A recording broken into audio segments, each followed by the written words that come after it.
Welcome to Real Life and Real Estate. I'm Nickie Robbs. I'm a real estate agent in Tacoma and Puyallup, but if you want me to go farther, I sure can.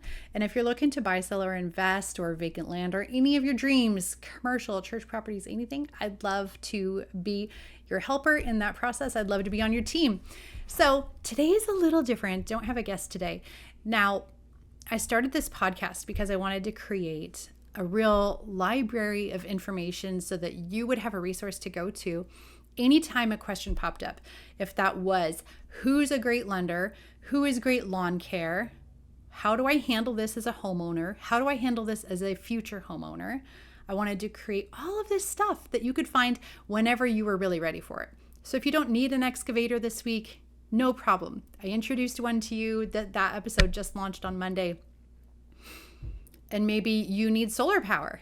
Well, that's coming up. Maybe you need a junk hauler. Maybe you've discovered, wow, this property is just full of a lot of stuff we don't really need. That's okay, because I really wanted to introduce to you great people that you may need in your home buying journey. Lenders, home inspectors, everybody. You might need it in your home ownership journey. And I wanted this to be mostly timeless.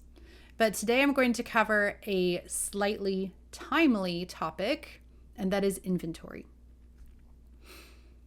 When we look at the inventory of the real estate market, a couple of years ago, we had a severe downturn in inventory. Everybody remember that? We were chugging along pretty steady here in the Pacific Northwest and the Seattle, Tacoma area. Pretty steady. And then overnight, it got hot. It got so hot because the demand outpaced supply. We just did not have enough homes for sale for the amount of buyers. And I know that happened all over the country because, if you remember, that was 2020. Everything shifted. The supply of everything shifted. The demand of everything shifted. So whether that was bread or toilet paper or flour, yes, I was on the sourdough train. I tried it and I couldn't get flour. Remember that? One of my neighbors sourced flour for me, and so I made whole wheat sourdough because that's the flour I had available. So homeowners and home buyers had a very similar situation. The homeowners who were wanting to sell had to do so under strange circumstances, and they discovered a pent-up demand for houses. People were suddenly able to work remotely when they weren't able to before. People were evaluating their life circumstances. They were evaluating the neighborhoods they lived in, the states they lived in. I know people that went to full-time RV and they live in an RV now. I know other people that relocated across the country. The supply and the demand scale got way out of balance, and we've been reaping with that for a really long time. But here it is, June of 2024, and I've been watching for a couple of months that inventory has slowly reached a really manageable level. Now, there's a few pockets where inventory is actually pretty darn high, but I would say that they are pockets. That's why I want you to work with a real estate agent that is really knowledgeable about your unique area, your unique neighborhood, your unique demographic.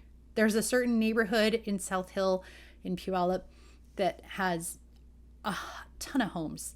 Gosh, I don't even really know how many homes because every time I look at that neighborhood, it looks like just this huge circle of dots of homes that are for sale. Well, there's not that much demand for that exact neighborhood. People don't have to buy in that exact neighborhood. They could buy a half mile away or 2 miles away and get a very similar house. I'm just saying. Supply and demand. It's always about supply and demand. As I'm getting ready to list 2 homes, I'm looking at what does the demand look like because I'm representing the seller. So what does the demand look like for your unique neighborhood, your unique house, your unique niche, right? Your zip code, your town, your little demographic, your neighborhood. And for some of them, gosh, there just aren't any homes in this price point, or there's maybe only 5 homes in this price point. There's 6 homes, but they're really, really spread out and they're actually really all a little bit different and they're going to appeal to different people. So just because you hear inventory is up, that doesn't always mean Oh, we've shifted to a buyer's market. It depends on your price point, and it depends on your neighborhood a lot, because people aren't just drawn to your house, they're drawn to the whole neighborhood. They want to know which schools you're in, they want to know where your grocery stores are, they want to know if parks are nearby. Recreation matters to a lot of people in the Pacific Northwest, because when we go outside, we really go outside, right? People want to know if they can raise chickens, if they can grow vegetables. They want to know if they have local running trails. That was important to me. They want to know if the bus serves that area. They need to know about public transit. They need to know about commute time to work. It's not just your house that sells it, it's the location. So we want to know, what is the demand in your unique location? It's very important. So yay, we're having better inventory, but we're having better inventory across the board. We're having better inventory across the whole county. So when you look at total homes for sale, we're doing really, really good. We finally are really meeting the demand of the buyers, and we have an appropriate number of homes for sale to meet the buyer's demand. This is great. It's so good for buyers. It's so good for buyers that there aren't 10 buyers for every home. It's so good for buyers that they don't have to be incredibly competitive. Now, sellers, you're probably thinking, wait, I really liked that competitive market. I knew that houses were flying off the shelves, and I knew that in one weekend we'd have multiple offers. Okay, hold on now. There was a downside. The downside of the market moving that fast and having that many buyers was that the prices were going up, and the demand was showing that people were going to offer crazy, ridiculous prices. If you remember 2021 and 2020, people were really throwing money. That artificially inflated the prices of homes. But because it was happening across the board, it wasn't really a bubble, there wasn't really a crash. There needed to be a market correction. And there was. The interest rates went up. That reduced the number of buyers, so that slowed down the demand. We still had not quite enough supply, but it was almost bearable. And now we're in a place where we do have supply, and we do have interest rates what they are, and we do have buyers, but it's at a manageable pace. So if your home does not sell in 48 hours, if you do not have multiple offers, there's nothing wrong with your house. It's just that we're in a different market. We're in a more stable market. We're in a slightly slower market. You got to talk to your local real estate agent, because we can tell you really interesting details, like how many showings before you're going to get to pending. We can see the statistics of what happened last month, and in the average of your particular price point in your county, in your city, in your designated area, it might be six showings before you go pending. That way, you know, as a seller, oh, we've only had 4 showings, no big deal. Oh, we've had 9 showings. We've had 10 showings. Okay. But you know what? That price point, it might actually be 14 showings before you go pending. What does that mean to you? As the seller, it helps you have patience, because you can have realistic expectations for what's happening in this particular market. So more supply and more inventory doesn't mean that your house is worth less. It means that we're getting a more accurate price for your house. It means that your real estate agent has to be very particular about pricing that house, because we also don't want to run into a low appraisal. We don't want to get an offer that is so high above the listing price that after we negotiate all the different things, we finally get to the appraisal process, and the appraiser looks at all the available houses around and the most recent closed sales. And they say, no one is paying this kind of money for this kind of house. That's not going to happen. And then they say, instead of this price, I'm going to knock it back down to this price. Well, then we have to negotiate again. Then we have to figure stuff out with the lender. It gets complicated. So as a real estate agent, I want to list your house for the most accurate price possible and keeping in our marketing strategy. For buyers, if I'm representing you, I want you to get the house at the best price possible. So buyers and sellers, you're probably listening to this podcast and saying, oh my gosh, how much tension can you handle where you're looking at this problem from both sides? Yeah, I know. It sounds like a lot, but that's actually my unique gift is that I can look at a problem from both sides. It kind of drives my kids crazy because I can end up mediating a conflict between two kids and showing how they're both wrong and they're both right. But this actually works in my favor as a real estate agent because I can see, hey, seller, I know we're working on getting this price, but I also understand the buyer's side and I understand what they're going to try and get as well. So that's my unique skill. I can see the problem and I can see the price and I can see the marketing from both the seller side and the buyer side. Now, my motivation, though, in every circumstance is to get you the thing that you're going for. And that's sometimes price. It really is. Sometimes price is the number one thing that a seller needs because they have a lot of things wrapped up in the sale of that house. And sometimes price is the number one thing that that buyer needs because they have dreams wrapped up in the purchase of that house.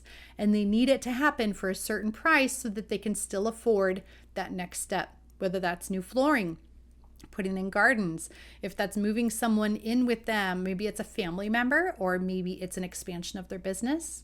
Maybe they have to put in a new shed.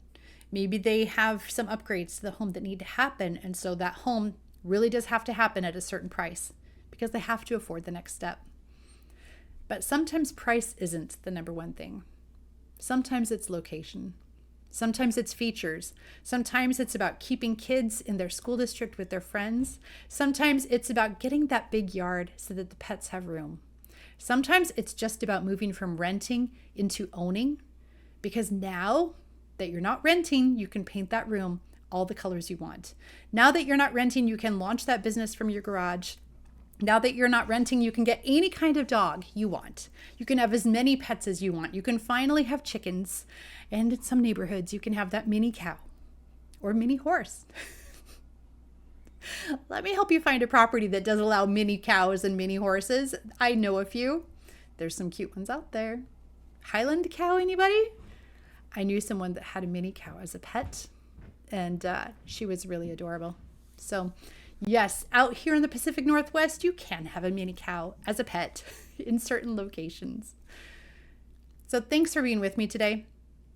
I hope that explained a little bit about inventory, the supply and demand fluctuations of real estate.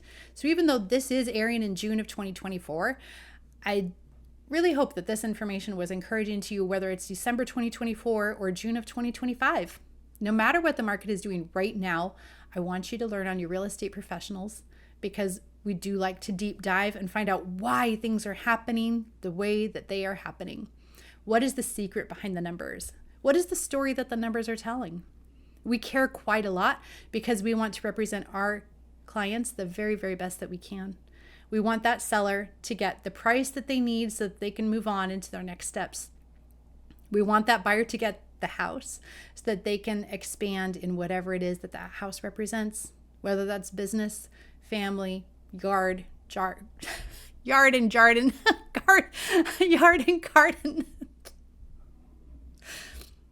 I'm here for you. I'm here for your dreams, and I'm here for your next steps.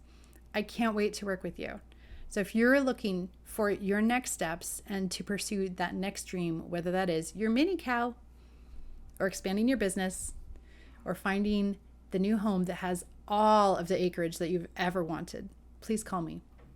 Nickie Robs Homes. All my contact information is in the show notes. And this episode was produced and edited by Will Robs of Will Robs Art. And if you need any help in the South Puget Sound area, oh my gosh, I almost said South King. South Puget Sound. So yes, Pierce, Thurston, Kitsap, parts of King County as well. Please give me a call. It's been great talking with you today. I hope this was helpful. If it was helpful, please share it with a friend. And of course, follow me, subscribe, and do whatever it is that the platform requires you to do. Have a great day.